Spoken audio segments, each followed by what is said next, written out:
We should be live at some point during this stream while I'm talking. Hi, hello. I'm sure we're live by now. Welcome. Happy Monday, everyone. Hope you have your lasagna in the oven. You know what I mean? This is from A to B, presented to you by Osmo.com. I'm Andrew. I have Ben with me. Ben, do you even get the lasagna Monday joke? No idea what you're talking about. Okay. Do you remember What is that? Garfield? The Okay, comic I strip? could have got. I know lasagna. I know Odie. Yeah, That's the dog, right? that's the dog, yeah. Yeah. And Normal. I don't know. It was like never even really that funny. But when I feel like that. I was wondering if that was maybe an age difference thing with us. Because when I was a kid, it was like still. I mean, it was the most popular comic strip. It was just everywhere. Yeah, never. Calendars, T-shirts, just like all that shit. And it was, his whole thing was, "I hate Mondays. Give me lasagna." Sometimes I understand that, but not this Monday, So, right, man? We got things to talk about. Yeah, we do. It was another big. I mean, these, with college basketball, college football, NFL, NBA, crazy times. But we are going to talk some weekend review. Talk how NFL went yesterday, and then don't worry. We got showdown picks between the G-Men and the Niners tonight, which, as you know, last night I was pretty excited to watch the game just from a fan standpoint. Two interesting teams. This is a horrible game, but there's a whole lot of money in showdown out there. Yeah, It's sure is. gigantic. It's like I don't even want it, but it's like I'm going to throw a couple in. Why not? I agree. First question from the chat. You guys are terrible at picking DFS. Get a real job. Thank you. Thanks. While you're here, give us a like. We really do appreciate Yeah, that. if you don't mind. If you don't mind, it would help us because DFS obviously no good. You can subscribe, you wanna, Yeah, subscribe as well. Do you want to jump into your week? You want me to go first? We could do whatever. I mean, I guess I can go. Yeah, I guess I can go first. I had the. It was a bit of a weird. It was a weird one. It was a little bit frustrating. Sometimes like the weeks where you just get blown out are like easier to deal with. I find just because if you're dead in the water early.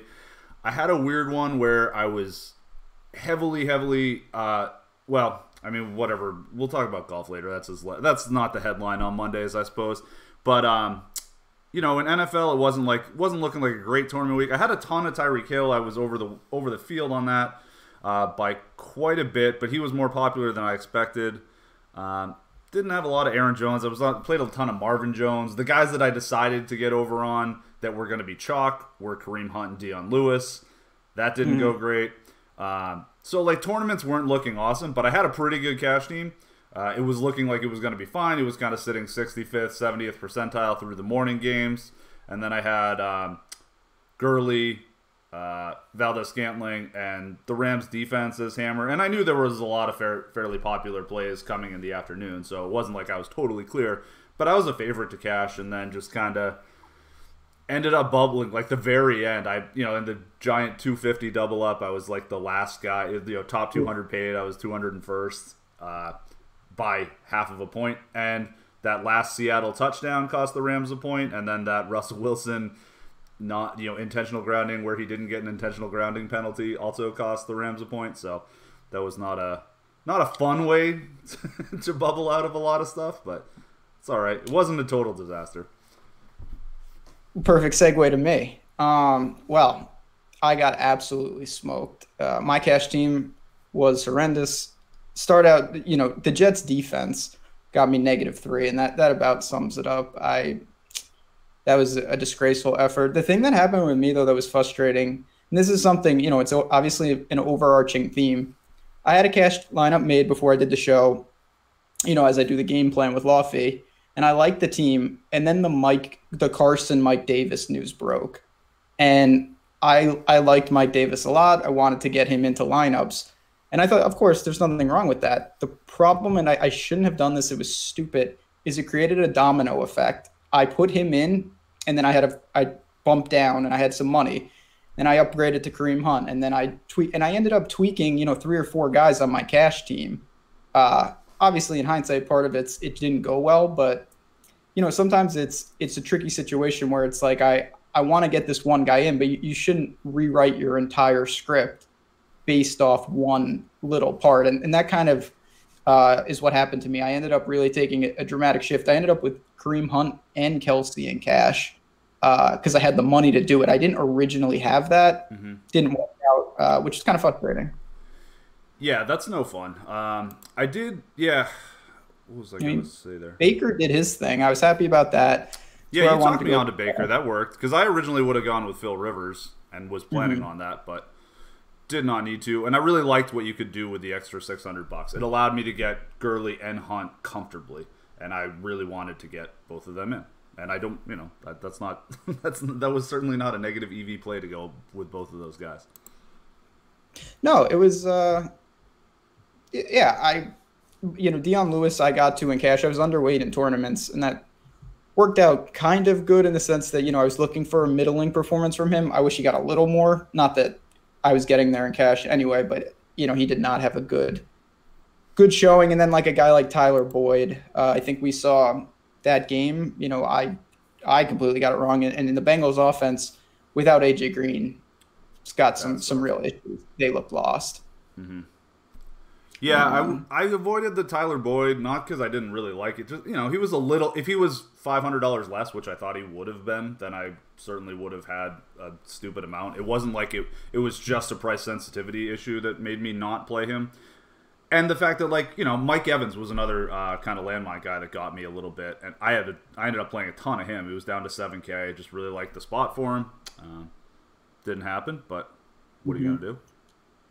Yeah, no. I mean, we got Seth. Good work in chat. Our good friend Seth did some. Hopefully, he took down EMAC. I know that's one of his many. But yeah, I mean, there was guys like it's tricky. Guy like Larry Fitzgerald, guy like Maurice Harris, those somewhat lower end receivers. I just didn't have anyone break out. Tyreek Hill, who you were really heavy on, he was the chief that you obviously wanted. And then, the Julios of the world and whatnot. I didn't have any big in terms of, multiplier. When you play a sub 4K guy, if you really get him right, he's going 6, 7X, and it can make up for some ugly spots up top. I didn't have that. And then, at the end of the day, when your defense just plays a complete egg like that, it's hard to come back when you just have -3. Yeah. Pathetic. I had a lot of Jets D in tournaments. I liked the savings I was able to get with the Rams D in cash. And that was another. I felt like, listen, the Rams are not as. I think the Jets are probably a better defense than the Rams. The Rams obviously have the best defensive player in the league, but beyond that, the Rams are a little bit thin for sure. But I just like the idea of. Just the sack floor for them, I thought, was really, really high. And again, we talk about this all the time, but 14 to 34 points allowed is the difference of 2 points. I generally don't care about how many points a team is projected to give up, unless it's something dumb like, the Jets against the Bills, or the Vikings against the Bills in week 2. The Bills just the ultimate trolls this year. Yeah, it was frustrating. Obviously Shady McCoy had his game.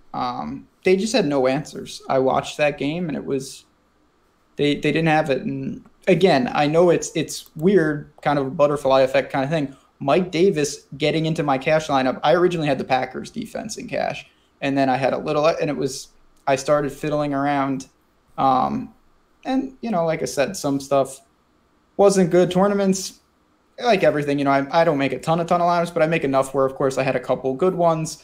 Nothing really in high stakes. My one real regret, and people were on it obviously, was I should have had some more Trubisky. I thought that the Bears in general the last 2 games have been quiet because they've controlled the games more on the ground, more with Jordan Howard. I targeted Trey Burton for this reason. I should have had some Allen Robinson with Trubisky. That was an oversight on my part. Yeah, the big miss for me in tournaments was, and I think, a lot of people, it seemed like, played me cash, a lot sharp people out there. Listen, great play, guys. I wish I had gotten a little more on Aaron Jones. I still had him, it was about a 2-to-1 workload share for him, but he just wasn't quite projecting high enough for me. I think a lot of that comes from the Packers traditionally throw the ball a ton more. Looked like they were committing to the run more yesterday. their offensive line is a much better pass blocking line than it is a run blocking line. So it just wasn't quite there for me. But I felt pretty dumb about that shortly in. But it's gonna happen. Yeah, I had some. I had him easy to say. In the afternoon slate, there's not many options. Had him there, and he was obviously popular with only 3 games. But I was with you. I thought that we could have seen, and this is the risk, we talk about this all the time on the show. One of the biggest risks to a guy like Aaron Rodgers isn't that he plays bad, it's that they play so good that he only throws for 200 yards and a couple of touchdowns like we saw. They didn't need him to do anything. That was frustrating, but yeah. And then, I think the other big thing for me is I really, really, really liked, and this killed me on stupid David Johnson, who I've loved all year too. But I was really, really on, the expensive running backs. I really liked, the pricing got a little bit squished on Gurley. He came down a little bit. Really liked the spot for him. Really like Melvin Gordon. In my I played a lot of Phil Rivers in tournaments, and I had a lot of Melvin Gordon in the ones where I didn't, just because I thought they were going to roll the Raiders. I didn't realize they were going to roll them so bad that they were going to roll. They were only going to have 40 plays or whatever. But really like Melvin Gordon. Obviously, really like Kareem Hunt. Really like Kamara a lot. I thought that was going to be a bigger pivot than it was. He was still pretty popular, but he was good. And I had, I unfortunately ended up sort of matching the field on him. And then, so I had a lot of those guys, and then that made me go down to Dion Lewis for my second, third running back in a lot of lineups. Didn't have a lot of mid-range guys, so that cost me a lot of Jones and David Johnson. They were in that dead range. It's funny you say that with Kamara. I actually went the opposite way. I had an inkling, obviously I check our ownership projection on the site. I thought that he was going to be more popular than I thought, and it got me to take more of a one-on-one with Kareem Hunt because, the appeal was if Kamara's wildly underowned, I would go there. I didn't see it that way, and it got me off some Kamara actually late because I figured, if ownership is flat, I'm going to take the best available guy. I thought that was the Chiefs. Like I said, the Bengals game as a whole was definitely my biggest misstep. I thought off an emotional win at home, Saints going outside definitely could struggle or at least have a game. And they are a machine right now, just steamrolling. Yeah. And our boy Tube Socks puts it about as well as you can here. Sometimes you got to take a leap of faith. Sometimes you look smart, other ones you look stupid. That's totally what happens. Happy to have, for all the weeks. I think one thing for you and I too is that our large successes tend to be more in tournaments. We play cash, we get there. Some weeks are good, some weeks are bad. But really, we're both the type of players where it's we need the 4 or 5 smashes a year. Certainly have had those this year, so happy to have 1099 contests with anyone. But it's it comes and goes. There's gonna be bad weeks. There's gonna be more bad weeks than good weeks. Way more. No doubt about it. It's. Again, and this is the toughest question in DFS. It's are you just there's only 17 weeks and you could run poorly and be out for years and then it could regress. It's a fine line between are you making mistakes or is it just not breaking your way? You got to try to balance that. And it would be nice if you could go and look at something and it says your lineups were really good, you just didn't get there, or these lineups were terrible, they were minus EV. That's a very difficult question to ask. You got to take it at face value and trust if you really like what you're doing. I'm definitely going to tweak some things specifically this week. It's more on timing. And, that's an issue. It's not really talked about, but everyone has different schedules. For me, obviously, I'm doing some content on Sunday mornings. I'm actually going to build earlier in the week a little. I rarely do that with NFL, but this will probably be the week where there's crazy late breaking news watch, but I plan to actually take a longer building cycle. So we're going to see how that works. It can help to have an idea of what you want to do. And then there's always if there is a ton of news, you can just blow it all up on Sunday. Yes, absolutely. Certainly one way to do it. But yeah, as far as it goes, the guys I really missed on David Johnson, I've really liked obviously a lot for years. And then Aaron Jones, whatever. I missed on those. That sucks. But it's weird to think of it as a mistake when you think of how good the spots the top 4 running backs were in. It was I was trying to get there because how often do we, how often are you well, the top 3 running backs all scored 35 points this week, so no escaping that. And they were in good spots. Just didn't happen to go that way this week. No, it was, and then obviously this was he wasn't overly popular, but I was kind of stunned, especially in some higher stakes, that Ebron had exposure.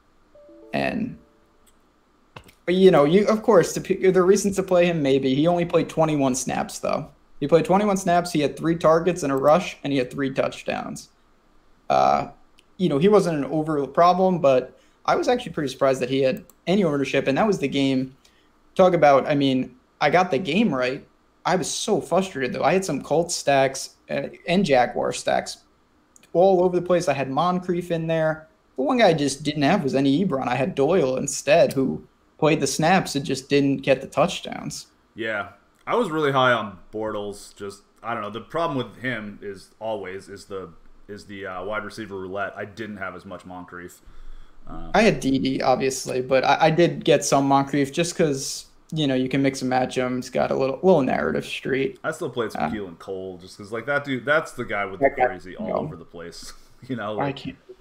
Yeah, and then the other, he was the lowest owned of them, and he's the one that with the insane upside. Like the games that he's rolling, it's like, holy shit, Keelan Cole just got 13 targets. Like it's wild when it happens. So that's where I was going. So yeah, no, you can mix and match with those guys.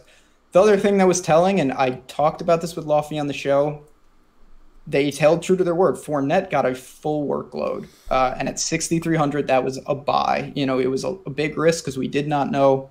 But he was, they were giving him action in the passing game, obviously in the rushing attack. So we'll see. Carlos Hyde, though, looks like an afterthought. I didn't know if he would share that backfield. And then you have Yeldon, obviously, to spell him, but didn't look like it like yesterday. Yeah, they didn't give up a whole lot for him, so it might just be sort of an insurance policy. And who knows? Like, they could move on from Fournette in the offseason at least. Maybe they showcase him here and try to get a 4th rounder for him or something just because I don't know what that guy's really worth.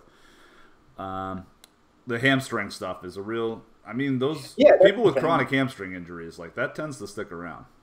No, I'm with you. I think they probably got Hyde saying worst case scenario, we have Hyde, and that's not terrible. Yeah. But if Fournette is good to go, it doesn't seem like he's going to be overly affected by some type of timeshare. Mm-hmm. Yeah, and then I pulled down both of our exposures, and I saw both of us, it's funny, we did not talk about this together really, but both of us ended up on quite a bit of Marvin Jones. Mm-hmm.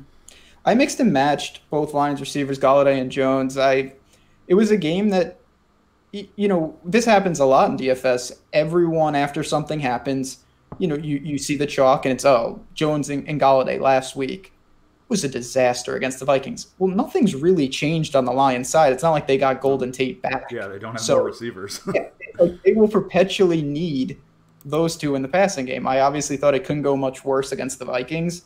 The ownership would have been way down on those guys, and the price was not there it is. It was not extreme. So I went right back to it, and Golladay was good. Marvin Jones was, not great, to say the least. No, but I will be continuing to attack them going forward. Same. Khalil Mack came back and looked good. So, he's had a tough season because he's been hurt, but, he made some big plays yesterday. Yeah, he's very, very... the Bears... We're going to see. Obviously, the Packers are still hanging around, and they're going to get a game. They have one more, and if they sweep that head-to-head, it could be the difference for the NFC North. A lot of football left. And then next week, not that we need to talk about that, but we got Rams-Chiefs in Mexico City. That's over-under on that. It opened at 63 and a half. The highest in 30 years, which... I'm not surprised. Yeah, it's like a medium-level college football game. Yeah, exactly. Yeah, Oklahoma State was 80, and it soared over. Mm-hmm. Which, as usual, if the NFL, we can say definitely wasn't the best day. Hollywood Brown never lets me down, though. Just as usual, unbelievably good. You didn't even do had a good college football day again. Yeah, just smooth sailing. I caught a huge break. I did tout this guy, Chuba Hubbard, my man. He was like 1-2% owned in some things. Justice Hill got hurt, and he had 3 touchdowns, bunch of catches. That'll do. Yeah, so that was nice. That was a huge break. Sometimes you get those. You usually need them to get really where you want to go anyway. Yeah, and I do remember you touting him on Friday because I think I mentioned him sounding like an ice cream flavor or something. Yeah, Chuba Hubbard. Love that guy. Anything else before? I know the fans out there are just clamoring for Niners Giants takes. Yeah, we'll get there. I mean, did you watch some golf this weekend? Did I watch some golf this weekend? No, I watched zero golf. I had outright bets on JJ Spawn and Wawrinski. But I did have yeah, that's tough. It's just annoying. I had an outright bet on Spawn. I had Lahiri was 125-1 first round leader and was one shot off of it. That stung. And then I was just massively overexposed to Kuchar. That was like my bold call last week. I really liked him. Thought that was like the play. Pulled out the W. Was, very live. I didn't have the right combos in sort of higher stakes. Neiman dragged down some lineups. But in the lotto, the like 17,000 person $5, $6 tournament, had a ton of crazy, it was about a 20%, or no, it was less than that. It was 15%, 6 of 6 on the whole, I think. I got 24 of 150. So that's, 17%. Not significantly higher than the field. But 21 of those were Kuchar teams. So it was like, wow, I've got a lot of potential combos here. I was winning the $6 for 30K pretty late on Saturday. Had some good chances. Just didn't have the right combos break on Sunday. So fell back a bit on that. Like Neiman dragged down a bunch of teams. Henley not really getting anything done. The big thing too was Lahiri being solo second at 1% owned was what had me that high up there. And when he lost it and it became sort of a bunch of guys that were 10-15% owned that were up there, you really needed to have the nuts at that point. That's true, because my golf week was fine, but I had a really low, actually, 6 of 6, but the one I had was Kuchar, had Danny Lee, Griot, all up, and Spawn. So basically I had like 1, 2, 4, and 5 rotating, and it was a 6 of 6, but my other two guys were not great. It was JB Holmes and Neiman, and I wasn't really competing for anything significant. And I saw that team. That was in the club tour. I was sitting like 10th to 20th all week. Yeah, did nothing. But we got we'll have our normal golf show tomorrow. RSM Classic, pretty good tournament, and then golf kind of shuts down for a while. So this is one of the last good swing season thingies. Mm-hmm. Thanks for rooting for me, Seth. I'm hoping you get some slates with fake goalies or whatever. What was the Russian situation where the guy had the same name? That was Seth's monster win this year in World Cup. Showdown. That was World Cup. Good times. Spawn the comic character. Yeah. Yes. Listen, everyone, we are a DFS sports show. We talk about a bunch of them. We talk about NFL. We talk about college football. We're going to get into basketball quite a bit eventually. And we do golf. Tuesday is our dedicated golf show. That one is just that. We understand the separation of church and state between golf and other sports is greater than it is in with other ones. So I get that too. I was never like a huge golf fan until I realized how much easier DFS golf is than some of the other sports. So we'll keep it to a minimum on these shows, but we're gonna talk about it for 5 minutes here and there because some people like to hear about it all. So, but now we got Showdown. Everybody loves Showdown. It's taken over the world. As I said, I've said this twice now. It's a horrible, horrible game tonight. We got the Giants at the Niners. Oh, boy. I feel like for an absolute trash team, Giants, we've talked about them on Showdown before. And we just had the Niners on the Thursday game with the Raiders. So these are two teams we're forced to do again. It's bad. Yeah, it's not that fun. That's the other thing for people tilting out there. It's like, all right, well, we can get into talking about, $2,400 Kyle Juszczyk and whether or not that's a good idea. But Showdown's fun because it's the one hit where you can just like make it all back. But did you notice last night was like the first one? The Showdown didn't even, the $10 Showdown did not fill for the first time. That's like a wildly popular tournament. That's how bad yesterday was for like the average player. They didn't even have the energy to chase. It was just like, exactly. They didn't, but everyone's going to be well rested, and oh yeah, this last chance, you gotta throw a few in. We'll jump right into it, I guess, because there's nothing else to do. We said this last time. I believe the last game we talked about with the Giants, it was Giants Falcons, and I, like everyone was talking about Saquon. Season. This is another one where Saquon is going to be incredibly popular, and it's hard to imagine him not, just from a raw points perspective, being involved in the optimal. Yeah, I feel like Reuben Foster's like the one dude that could have done anything to contain Saquon too, and he's out for tonight. Yeah, so. Not here. I guess we'll jump around and then we can kind of just talk. It's, for most people, basically I'd say everyone, it's a one-game sample size for Nick Mullins. You have to assume that clearly the ownership is going to be in a totally different ballpark tonight because everyone saw him torch up the Raiders, and it's not like the Giants are, I mean, they're not the Raiders, but they're also not a normal team. No, they're not. I mean, I think this makes Giants defense like a pretty interesting play tonight, just for the fact that they're not going to be particularly popular. I think people, Mullins is still not crazy expensive. Listen, if you're playing cash, of course you put Mullins in there. But I think, and you can play Mullins with the Giants defense as well. But we don't know that much about this guy. He torched Oakland. Oakland is so bad. They're so bad that like the team with one of the best offenses in the league yesterday didn't even do anything because they didn't have to. Horrible. I think that is going to play a role. We did have in chat, I just wanted to, Mark Smith, I feel your pain. I know the exact player you're talking about. He's talking about Dak to Gallup last night. He was wide open. I also needed that desperately, and he did not throw it. That was really frustrating. And Showdown is wild because, it's the small edges are the difference between splitting first and coming in 6,000. Yeah. I needed a bit of a break. We're the DFS is always a grind, but the fact that we have all the, we're coming off of, not, 2 weeks ago, you could play all 5 major sports at once. It's been a bit of a burnout time. I just didn't want to watch Philly and Dallas last night, so I barely, I just needed a night to chill out, watch some TV, watch the first 4 episodes of Homecoming. It's dope. Was it good? By the way, yeah, it's worth checking out. Really cool. But my point on that was, so I played 5 Showdown lineups, and I just used Michael Gallup and the captain in all of them. That would have been nice. Yeah, I had some too.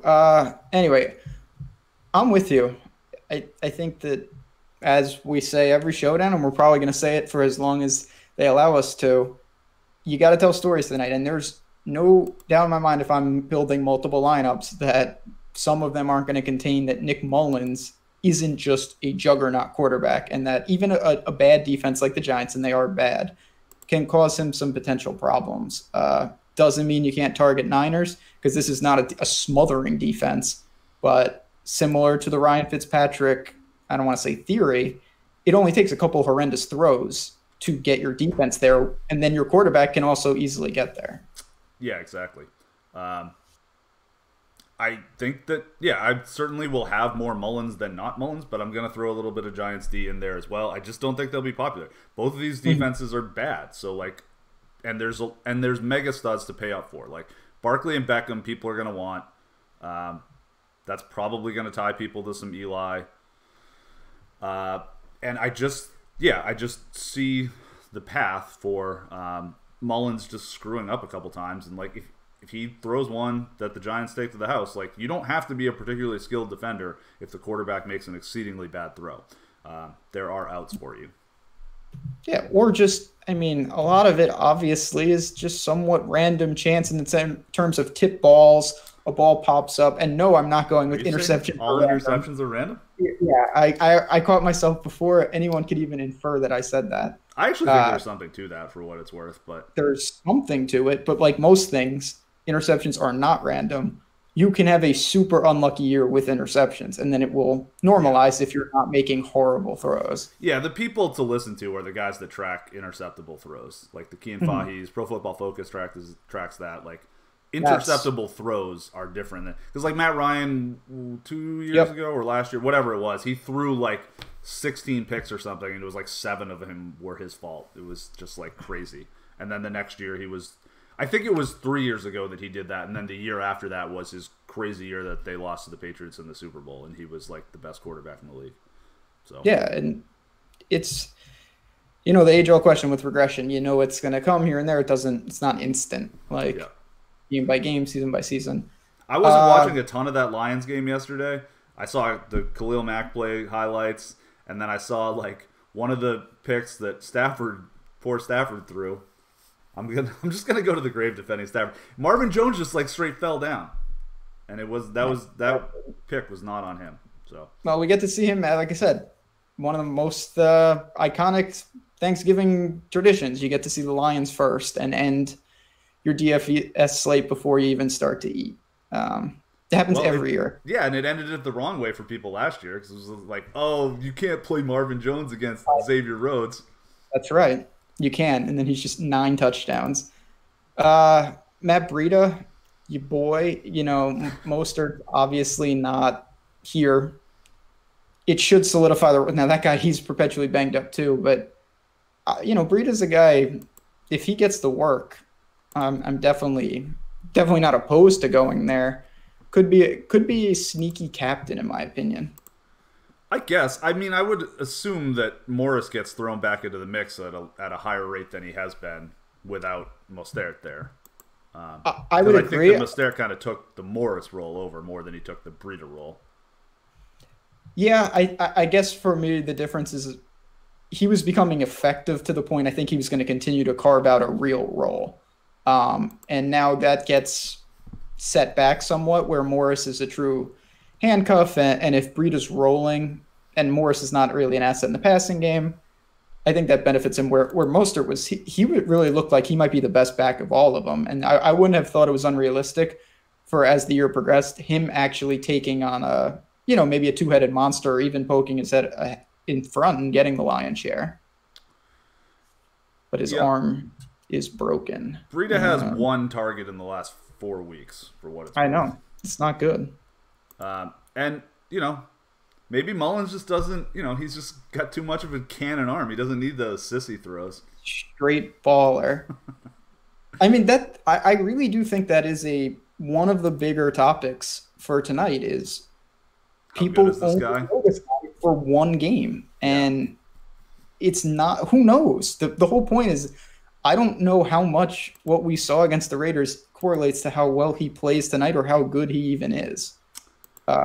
And it's going to correlate to the ownership. That part we know for sure. And even if there's, again, like we talk about this is, you brought this up, I think, to start, but you differentiate one way and then you got to do it again in Showdown because you got to carve off, like, it's not just enough to pick a low on play because say you pick a guy that's 3% owned or something like that, right? Out of 100,000 entries, there's still 3,000 you're competing with. So you got to do something else crazy. You still have a wildcat-sized field with which to compete with. So I think another thing you can do is like even so if there's either be on Mullins or not. Like I think it's viable to say we don't know much about Nick Mullins, so maybe he stinks and maybe he goes out there and lays an egg. There's also, George Kittle is $3,000 more than Marquise Goodwin. Kittle scored 24 points last week. Marquise Goodwin scored 2, I think. They both had 4 targets. And Goodwin, we've seen what he can do with any target. So I love him at 6,400. I think that's a really sick play. Maybe Mullins stinks at throwing deep balls. I don't really know. But certainly something I'm willing to take a chance on. We did have a question just following up from the chat from David about why Breida. And I get it, it's not a play where I'm like, oh, jam Breida. But if you want to be a little against the grain, for me, what I think this is just a buy low spot.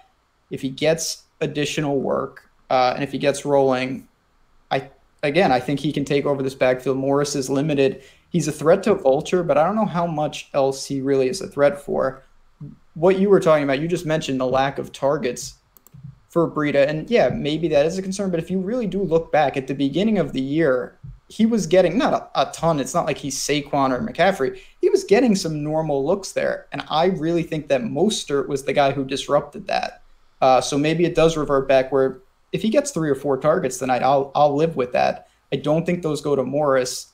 And I'm not sure a lot of people are going to recognize that because the Niners offense had been kind of transformed with the different blend at running back. Okay. It's still, I mean, Breida's been bad. He is a little banged up with the ankle. By no means, it's full go, but even of these top price guys, I think he's one of the lower owned. Not that he's going to be low owned, but you look at Kittle, obviously Beckham, Saquon, they're going to be in another stratosphere of ownership. Yeah, definitely. Yeah, I'm certainly going to play some Breida. I think that's a sharp take that Sean V said about having how the Giants really struggle, especially with runs to the right side. I'm not sure how much I buy that Eli Apple being gone is going to be like a problem for them. I agree he is a bigger corner for sure, but he's also a bonehead. So I mean, it's like one thing to be big enough, if Eli Apple is more likely than, some 5'10" guy to be able to wrap up a tackle if he's in the right place, but he's got to be in the right place first. So, I mean, but either way, point well taken. I think the Giants are really have been pretty crappy against the run. And they've been playing from behind too, so they know that they can just sort of stuff the box if they want to. I don't know. They're bad. Mm-hmm. And yeah, also good. This is another good point that I did not mention. I should have. Kyle Juszczyk has taken some of those targets. Don't know how much work he gets as a standalone, but that is a guy too who could cap a little with Breida. But I'm still, it's not like this guy's not capable of catching passes. Maybe he doesn't get involved there, but we've seen him do it enough where I feel comfortable that he could pick up a little from that. It's not like Saquon who that's the problem with fading Saquon is even when he's ineffective, he still gets 8-10 catches, and that it's hard to combat that. It's highly unlikely Saquon doesn't score 22 points tonight. And that's so hard in a showdown format to fade because it's depending on where everything else breaks, it might be the necessary point total regardless of if he's effective or not. Right, which I think that, whatever. I have not won one of these yet this year, but my thoughts on this are generally if you've got like especially in a game like this where there's a lot of cheap options too. Okay, there's a few mega studs, but it's not like I don't know Rams Vikings or Rams Saints where there's 11 dudes you want to play that are all expensive. This one where it's really just Saquon and Odell that are the crazy expensive guys that you really want to get in there. I think in those kind of cases, like if you want to take a stand on Saquon Barkley, not playing him in the captain spot is a stand. That's what I was just going to say. You can actually get leverage with a guy within your lineup. I think not having him, especially if you're playing, one lineup or something, not using him is too aggressive in my book, just not having him on the team. But if you don't love him and you say, you know what, I think he has a 18-point game, which is not great, use him, but on your team and load up on a different captain. You're going to save salary. You can obviously get a better team around him. And then you could actively be fading him against teams that have him in the captain, where that's actually a way to kind of split the difference. Because it's hard, like you said, it's really hard to imagine him just being, where he puts up 7 to 11. Like, I just don't see many scenarios outside of something ridiculous like him getting hurt of that happening, just the way that they run the offense. Yeah. I mean, what's his... Yeah, I mean, targets, 10, 10, 12, 4, 8, 5, 16, 6. 20. Or no, that was Kamara against... And he has not had one game under 20 fantasy points so far this year. Yep. So, yeah, I think that's the play if you are less interested in Saquon. So, people in the chat are kind of talking about this. Saquon, if you think Saquon's going to drop 30 points, 35 points, and therefore be a 50 spot, then in captain, then play him in the damn captain spot. If you think hey, I think I can avoid Saquon, or like I am leaning against him in a full slate. I wouldn't really be on this. His raw points may still be so helpful that you need them somehow, but you play him not in the captain, hope he scores 18, 19, and he may well still be in the best. I think if he scores 18 to 22 points, which is basically what we're saying is like a lower end kind of pivot, then you play him in your lineup, but not in the captain spot. Agreed. Because there is someone else who can probably eclipse that in the captain spot, and the savings you get are going to allow you to differentiate your lineups against all the Saquon captains. And obviously in Showdown, the goal is to minimize your dupes. Probably can't single it unless you do something really aggressive. But there's a huge difference between splitting with 200 people and splitting with 4 people.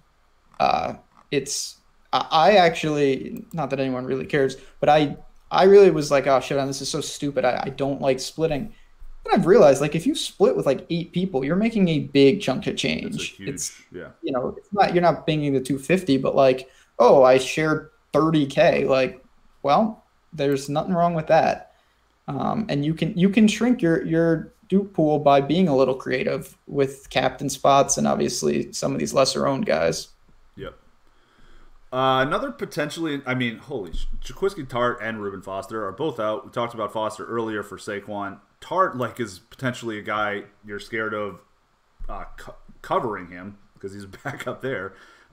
He's a very good safety, and that helps. Very good coverage safety, and that's going to help Evan Engram potentially as well, who I think he gets lost a little bit. I have been on Evan Engram a good amount since he's come back. Tried to jump on him against the Falcons in the last Showdown slate. It did not work. Had 9 targets in the last game. I'm with you. Just a guy that, he's a tight end in position, but he's kind of a hybrid. He can move. Certainly a threat. He's not a hybrid. He's a wide receiver. He's like, there you go. He's not even a hybrid. Small. He runs a 4.4. Like, he's super fast. He can't block for shit. He's a wide receiver that happens to line up off tackle. But sounds perfect. Yeah. Like, yeah, exactly. For DFS, I'm way into that. Sign me up. Obviously in Showdown, you're not filling a position because you don't need a tight end. But Ingram is not, to me, any different than some of these guys, and he should be lost a little. He has not been doing much. Most people, when they see the Giants, are obviously going to go to Saquon and Odell if they can, and I get that. But he's certainly not ruled out by any stretch, and you can hope maybe some of the production goes there, and that limits the other two, especially if you're not going captain with Saquon. Yeah. I think Engram is a fun sort of sneaky captain as well. The danger in that is if you're playing like Engram and Odell and Saquon and then maybe Eli, like the only way that all 3 of those guys get it done is probably with Eli captain, as scary as that sounds. It's hard to play if you're playing like 3 receiving options on the same team. Generally, you're going to want the QB at captain from what I've sort of gleaned, but because for 3 receiving options to hit, it usually means they're all catching touchdowns, which means it's spread the hell out, and that means the quarterback is probably the one having the biggest game. I obviously agree with that more than not because it's true. I'll say this for quarterbacks that, Brady kind of comes to mind. If you're throwing a lot of really quick, short passes, your receivers can get there a little faster without you just because it's full point PPR on DraftKings. It's not above all those guys have 7 or 8 catches for 60 yards. Yeah. Maybe if it's like Shepard, Engram, Barkley kind of deal. That's what I'm saying. Like if you're not, but when you have a couple vertical threats in there, and they're only going to see like Goodwin is so incredibly tied to Mullins in the sense that he's getting there by getting in the end zone and catching a 60-yarder, which is huge for your quarterback too. It's not like Saquon, who if Saquon catches 10 balls, we don't know how Eli played. We have no idea. Right. It's irrelevant almost. Like that's just a guy that's independently able to get there. True. But that 60-yard touchdown to Goodwin is so much more important to Goodwin than it is to Mullins, right? It's oh yeah.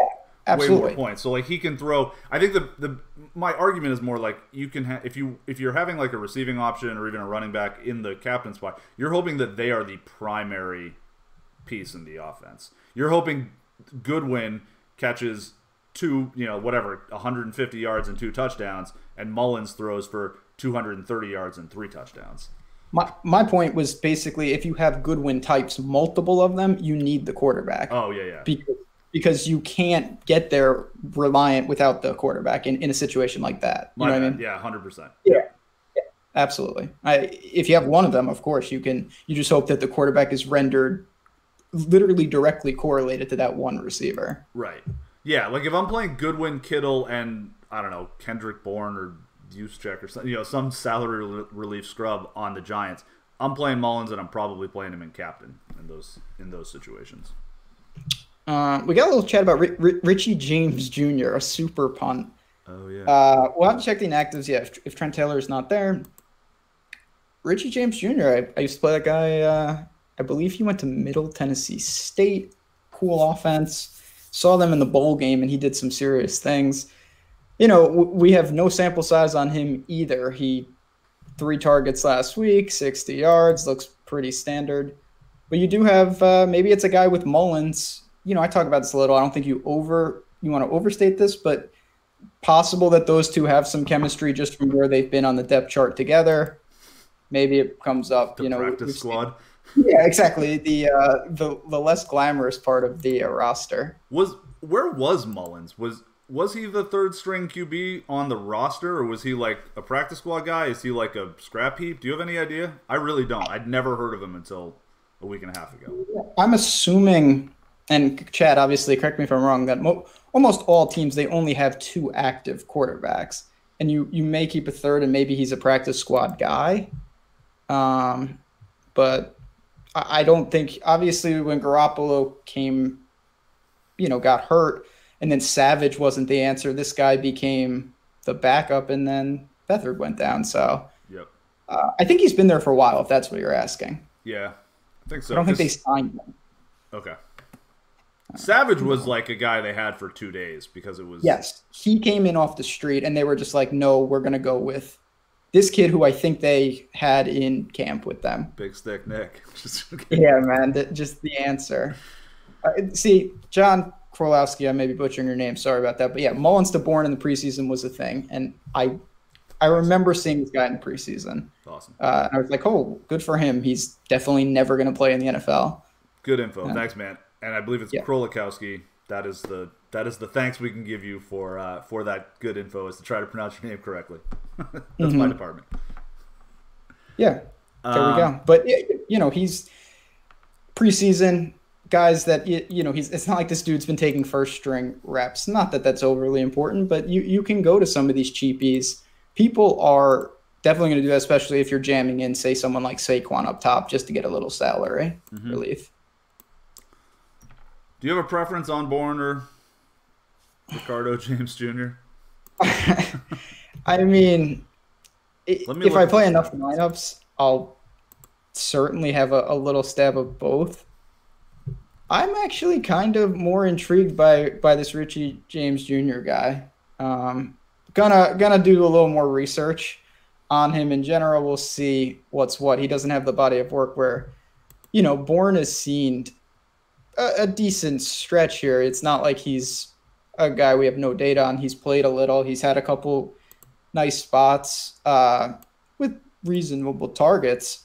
So I don't know. I don't think tonight's going to be a situation where you're going to need to dip. You talked about this earlier. These aren't 2 teams where it's like, oh, I want 6 of the stuff. There just isn't that many guys to go around. So you're not going to need more than one of these guys, almost regardless of how you construct your lineup. Yeah. And you do one thing that makes you a little bit weird. Sorry. Yeah, if you do one thing, like if you take an Evan Engram in your captain spot, then all of a sudden you've got quite a bit of salary freed up. Sorry, I was looking up the snap counts from last week. Bourne was basically a full-time player 2 weeks ago. He was up to 80%. Only played 20% last week. Richie James went from 0% in week 8 to 42% last week. So he played double what Bourne did last week. So we don't know how much of that though. And post must stare. And just it got out of control.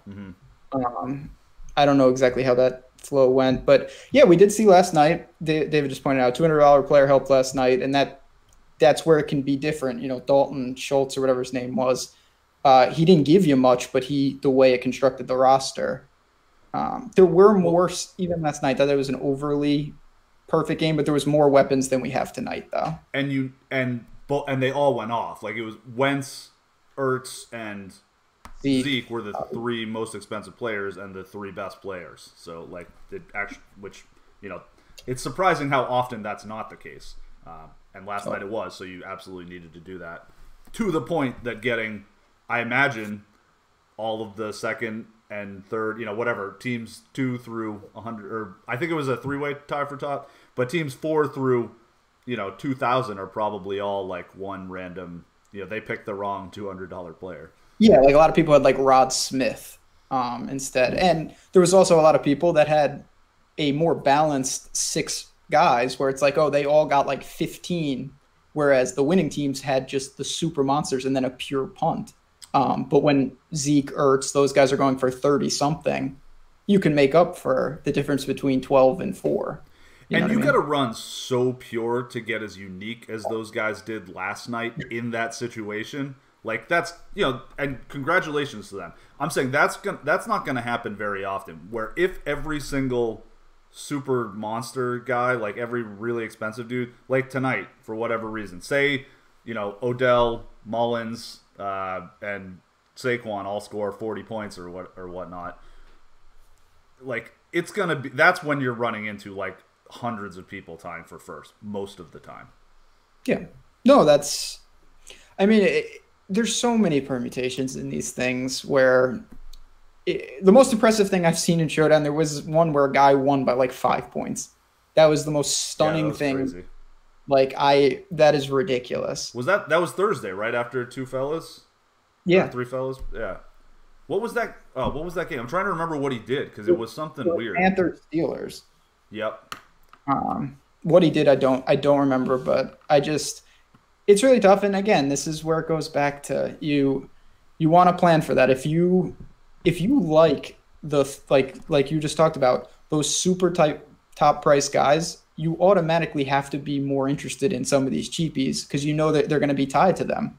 That's the only way to get the roster made. Whereas if you're not in love with Saquon, you're hoping for a more balanced night, obviously, where all 6 spots are pertinent. Mm-hmm.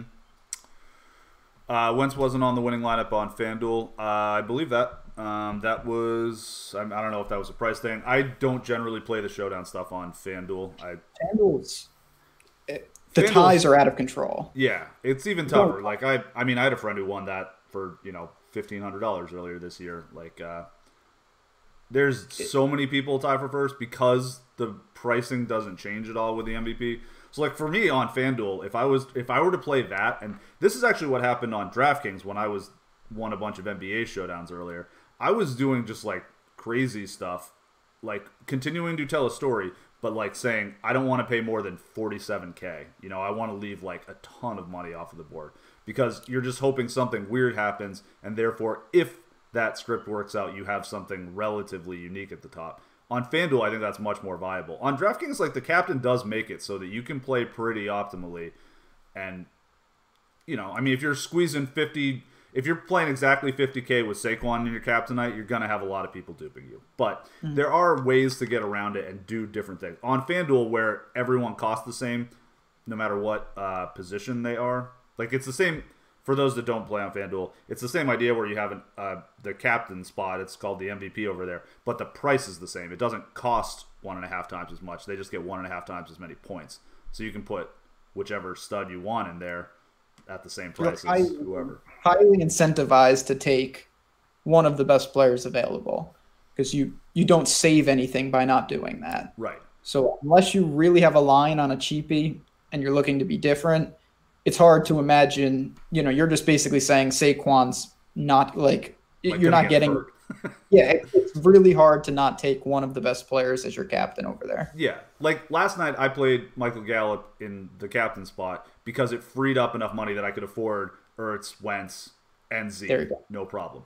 You would never do that on FanDuel. That would be suicide. Because you don't free up any money, Right. just to obviously. Yeah, you got to play Zeke or Ertz or Wentz. Um, that's And there's no yeah, defense on FanDuel, so it's 5 teams. So yeah, you can't play both. That's probably why Wentz wasn't on the winning lineup on FanDuel because Dak had a good game too. And it's hard to afford. You couldn't have afforded Zeke, Dak, Wentz, and and Ertz. Uh, Ertz.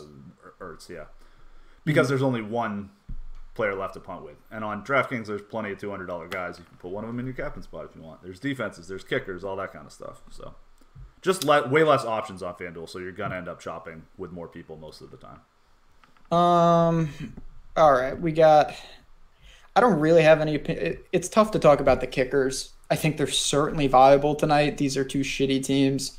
It's not far fetched to think that they can't move the ball. They move it up and down the field and they stall. So I will build some of those ugly defense kickers, quarterbacks type of high value plays. Higher floors, lower ceilings. Right. And it's bad defenses and bad offenses, and that's a lot of the time where what's the opposite of when an immovable force meets an unstoppable or an unstoppable force meets an immovable object? Like a stoppable force meets a movable object? Yes, sure. So then That's the point being, this should be one of those things where both teams can move the ball because the defenses are bad, but the offenses aren't good either. So it's not like they're going to be converting touchdowns all the time. And offense gets much harder when you get closer to the red zone. I think this gets awfully underreported. These bend don't break defenses, they work for a reason. Of course. Less space. Yeah, there's not much space down near the red zone. And like bad offenses, bad quarterbacks are going to have a much harder time taking advantage of that and converting. So a lot of potential for teams to stall in the red zone and have kicker season. The mind-boggling, I get that teams and good teams make it work, but throwing on the like the Falcons yesterday, I mean, they had first and goal on, I'm talking the 1-inch line, and they were just throwing. And it's like these cornerbacks, you obviously don't have to worry about getting beat deep. There is no deep. Right. They have no room, and Matt Ryan's throwing it out of the back of the end zone repeatedly. Bend don't break is obviously a real thing. And with bad, I mean, for me, and I would argue that this is true, when you have two bad teams like this, it just ups the variance. We could see a lot of different outcomes where kickers can be involved, defenses can get turnovers, offenses can get big plays at the same time. It's just there's a lot of different stories to tell. Yeah, missed tackles, that's a problem with bad defenses. You end up with missed tackles, and it's like, okay, well, that guy just picked up an extra 27 yards on this play because one guy couldn't wrap up another. Boy, God, I just don't want to have to deal with Eli. The thought of playing him is just gross, but he's certainly in the pool, obviously. Both quarterbacks are always in the pool. Yep. Woof. I think this is again, not that I would play cash in Showdown, but I think this is a double QB, double kicker kind of night for Showdown. Yeah. Even though that's that can be tough too, because kickers are more tied to touchdowns than any other position. That's where they get a lot of their value, just because it's hard to rack up. Your ceiling is 15 points from yardage, basically. I mean, unless you're throwing for, obviously you can throw for more than that, but 300 yards and the bonus is. Oh, you're saying quarterbacks. You said kickers. I was like, what the hell's going on? Yeah, quarterbacks tied to touchdowns. Yeah. It's. I mean, like I said, I can't believe I'm discussing Showdown Cash. Obviously, in Showdown Cash, you're just looking for, a guy with a floor of 5 or 6 is valuable for all those spots. You want to build up from there. Kickers give you a solid floor, and they can get 10, 12. That's pertinent. Tougher in larger fields, but we've seen time and time again that can happen. And I'm definitely going to have both of these. I don't know who the kicker is. That guy. Brosas, almost my last name. I'll have them sprinkled in. Mm-hmm. That's the great thing about Showdown. We learn weird kickers' names. I would have said I could name maybe 20-something of the kickers. There's been a handful where I'm just like, wow, I did not know who this team's kicker was. Were you there for that conversation? I forget who it was with, at one point this summer, I had I at one point was like, oh God, I know nothing about MLB bullpens anymore. Like I just, whatever. I keep stats for my projections, but I don't know who the actual people are. And I was like, I bet I could only name like 15 closers at this point, like laughing at myself, like how bad that would be. Because from 2002 to 2013, there was not a single point in there where I could not tell you every single closer for every, like I knew them all. Mm-hmm. And I was like, oh, I bet I could only get 15 at this point because I barely pay attention. Literally, I got to 4 and was like, It's great, man. These there were multiple guys that I thought I knew the kicker for the team, just not they've replaced it. Yeah. Anything only? Yeah, that's quite a name. HIV positive transgender. Only QB I'd play on the slate is Eli. I'm certainly not opposed to Mullins, but I would say if I play one QB, if I had one team, I would play Eli over Mullins tonight. I just think the bust equity is a lot higher on a guy that we've only seen against the Raiders. We have a much larger sample of Eli Manning being a firmly below average quarterback. It's he still just kind of sucks. Mullins, we don't know anything about Mullins. No, and I would, both quarterbacks are always going to be very popular, but like I said, I think a lot of people they're gonna remember the Thursday game. They're gonna remember playing Showdown because if this game was on if the Raiders-Niners was on the main slate, no one would have even paid attention that Nick Mullins did anything. It would have been like, oh, that random guy.